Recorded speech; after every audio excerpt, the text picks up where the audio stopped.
Hi, good morning, children. Welcome to online class.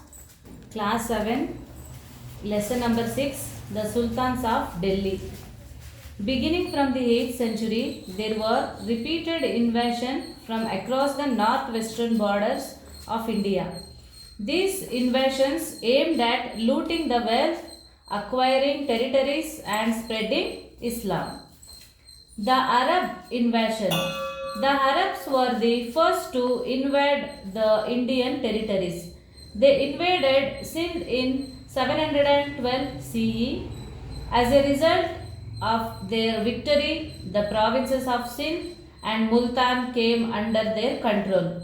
With this, the Islam started taking roots in the newly conquered lands. However, the Arab aggression soon decelerated. That means slow down. The Turkish invasion. Muhammad Ghazni. 3 centuries later, Muhammad Ghazni of Turkish origin invaded India. Muhammad was the Sultan of Ghazni, a small kingdom in Afghanistan. He invaded India 17 times. How many times? 17 times. Muhammad Ghazni invaded India, looting and destroying prosperous cities and wealthy temples. Prominent among such temples were Sri Krishna Temple at Mathura. It is located in Uttar Pradesh, and the rich and the sacred temple of Somnath. It is located in Gujarat. Look, children, he is the person Muhammad Ghazni and he is the person Muhammad Ghori. Now let us discuss about Muhammad Ghori. During the last quarter of the 12th century, Muhammad Ghori, who was ruling in a kingdom in Afghanistan, invaded India and secured the provinces of Sindh and Punjab. When he made further advances into Indian territories, Prithviraj Chauhan, the king of Delhi and Ajmer, defeated him in a battle. However, Muhammad was spared from death penalty. The very next year, Muhammad came to India and fought with Prithviraj and defeated him. Muhammad ordered him to be killed. Delhi came under the control of Muhammad Ghori.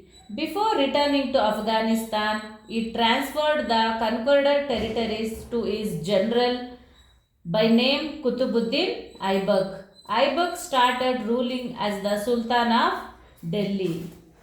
Now let us discuss about the slave dynasty.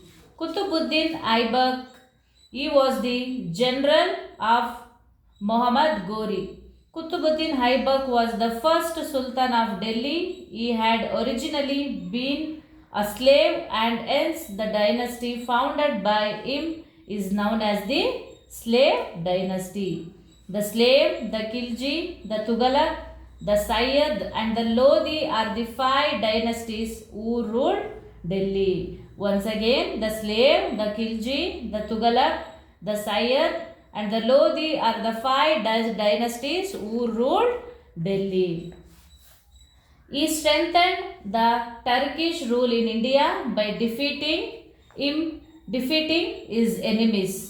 To mark his victory, he started constructing Qutub Minar at Mehruli near Delhi. Later it was completed by Sultan Iltutmish. Look, children, he is the Qutbuddin Aibak. He constructed Qutub Minar in Delhi. The only female ruler during the Sultanate period was Razia Begum. A daring sultana, she dispensed administrative justice in the royal court. She dressed herself as a man and led army in the battlefield. Intolerant of a woman's rule, the nobles rebelled and killed Razia Begum. Now let us discuss about the Khilji dynasty. After the slave dynasty, the Khilji dynasty came to power. Alauddin Khilji was the strongest of all the sultans of Delhi. His rule was based on the military power. Now let us discuss about policies about Alauddin. Alauddin introduced several reforms in administrative, military, and economic fields. He regulated the price of goods commonly consumed. He banned consumption of liquor and gambling in Delhi. The guilty were severely punished.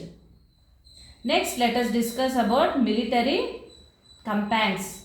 Alauddin aspired to conquer entire India. In the first instance, he conquered North India by his military strength.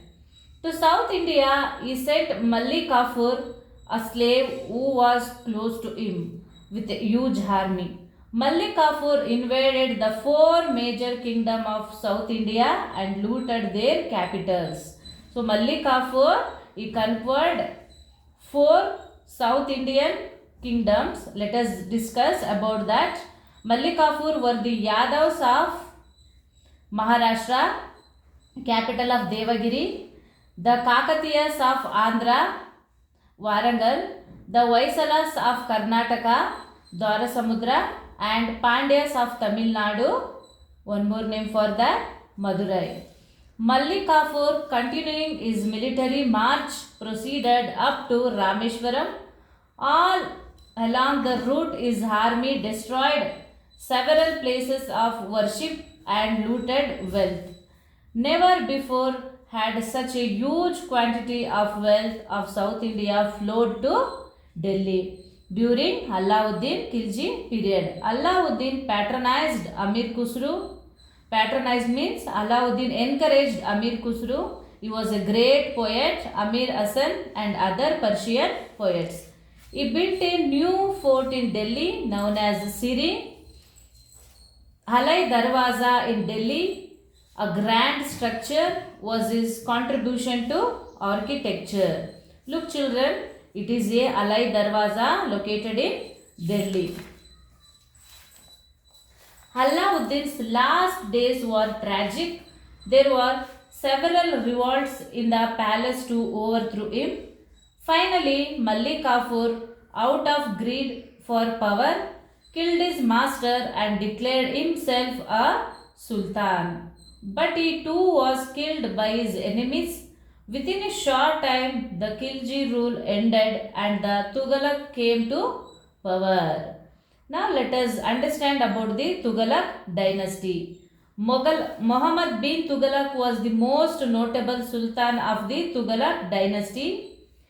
He was overbold or else foolish king and ill-tempered who took hasty decisions. Hasty means urgent decisions.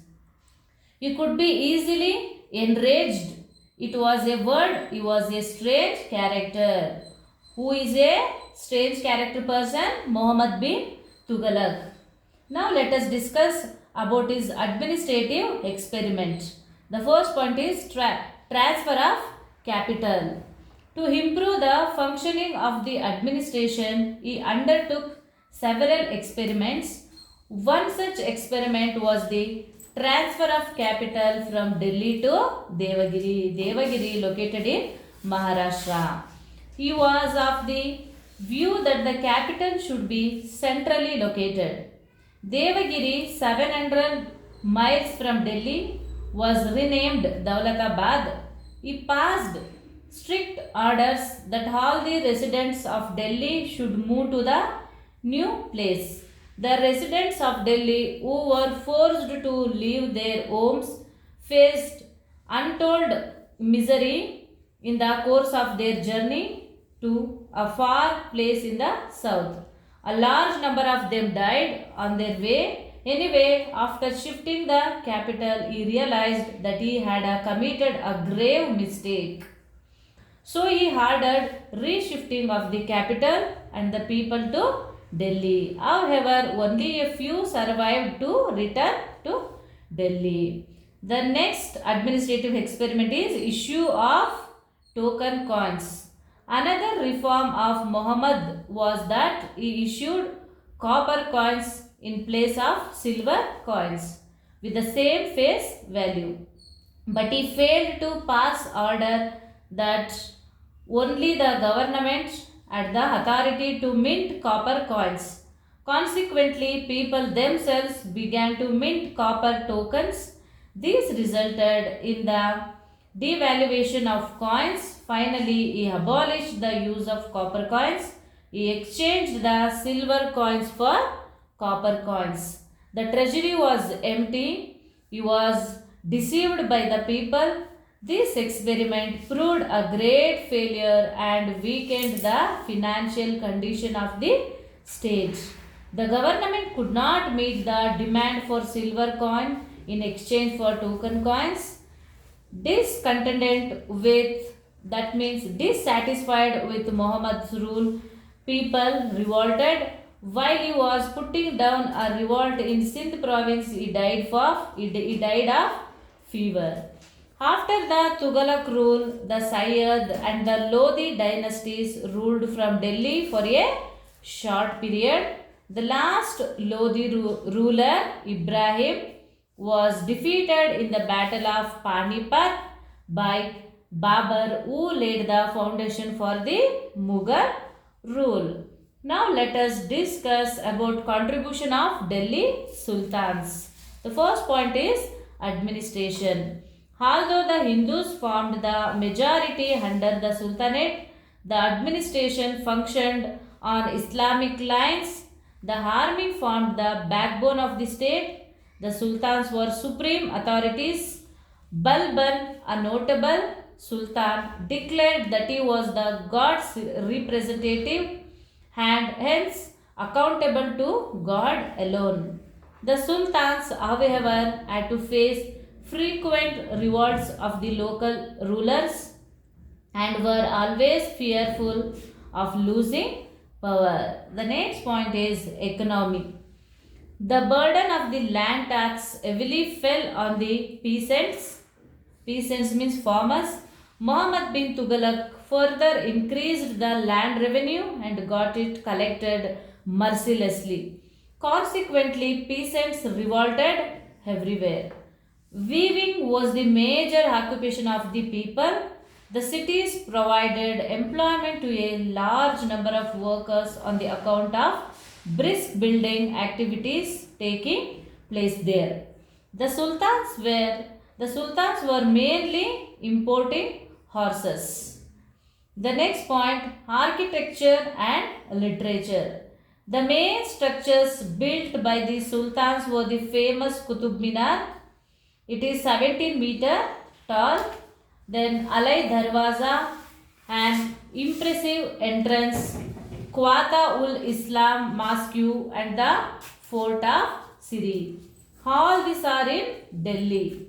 During the Sultanate period, the Urdu language evolved. Amir Khusro and Amir Hasan were great Persian poets of the period. Amir Khusro was a great musician and evolved musical instruments such as tabla, sitar and others. The poet Jayasi wrote Padmavat in Urdu, which was a Sufi poem. Ramananda, Kabir Das, Rai Das and Mirabai belong to this period. Now let us discuss about chronology. Arab invasion of Sindh 712 CE. Muhammad Ghazni's invasion 1000 to 1026 CE. Terrain battles between Muhammad Ghori and Prithviraj Chauhan 1191 to 1192 CE. Then Delhi Sultan's rules from 1206 to 1526 CE. Then Qutbuddin Aibak ruled the year 1206 to 1210 CE. Then Razia Begum Sultana, she ruled 1236 to 1240 CE. Alauddin Khilji, he ruled from 1296 to 1316 CE. The last king, Muhammad bin Tughlaq, ruled from 1325 to 1351 CE. The last point, Battle of Panipat and beginning of the Mughal rule started 1526 CE. Now the new word from this chapter, Minar, Qutub Minar. That means Minar means an elevated tall tower. So, thank you children.